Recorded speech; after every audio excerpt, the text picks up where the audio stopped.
महोदय, संपत्ति के मौलिक अधिकारों के संबंध में कुछ लोग कहते हैं कि 150 रुपया पाने वाला गरीब आदमी जो पोस्ट ऑफिस में जमा कराता है वह भी उसका संपत्ति का अधिकार है और उसके इस अधिकार को आप क्यों छीनना चाहते हैं। मैं आपसे कहना चाहता हूँ कि इस अधिकार का फ़ायदा किसने उठाया है। क्या उस आदमी ने जिसके पास 150 रुपये की आमदनी है या जिसकी 150 रुपये की बचत है उसको कुछ फ़ायदा मिला है या उन लोगों को फ़ायदा मिला है जो पूरे देश में 75 परिवार हैं और जिनका देश की 40% दौलत पर कब्जा है। अगर उसका फ़ायदा उन लोगों को मिला है जिन्होंने देश की 40% पर कब्जा कर रखा है तो हमें निश्चित रूप से इस पर पुनर्विचार करना होगा और हमको संपत्ति के अधिकार को मूलभूत अधिकारों में से निकालना होगा और रोजगार को मूलभूत अधिकारों में शामिल करना होगा ताकि सरकार की जिम्मेदारी हो कि वह इस तरह की योजनाएं बनाए जिसमें सबको रोजगार मिल सके और नहीं तो उन लोगों को बेरोजगारी का भत्ता देना पड़े। तभी हमारा दृष्टिकोण इस दिशा में सही बन सकता है। पैरा, मैं एक बात और कहना चाहता हूँ। आप देखें कि आज क्या स्थिति है।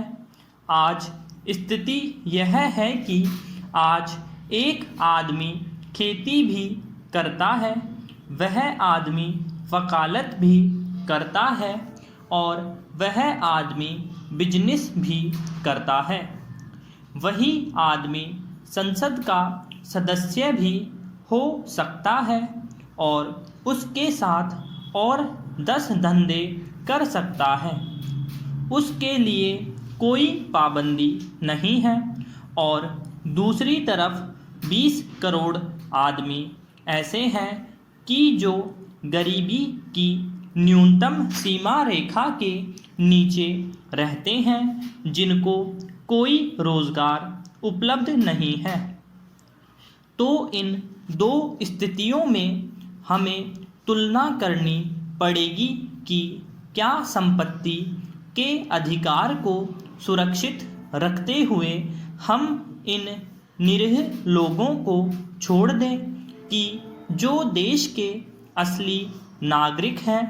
अगर हम उनको नहीं छोड़ना चाहते तो हमको निश्चित रूप से एक बात करनी पड़ेगी और अपने देश में इस प्रकार के कानून बनाने पड़ेंगे, इस तरह की व्यवस्था करनी पड़ेगी कि जिसमें एक आदमी को एक ही रोज़गार हो, उससे अधिक न हो और उसमें उनको पेट भरने लायक दाम मिलना चाहिए।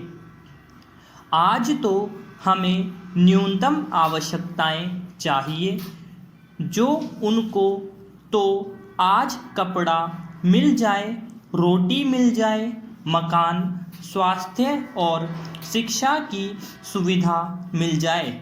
यदि हम उनकी न्यूनतम आवश्यकताओं की पूर्ति कर सकें तभी हम देश को सही रास्ते पर ले जा सकेंगे।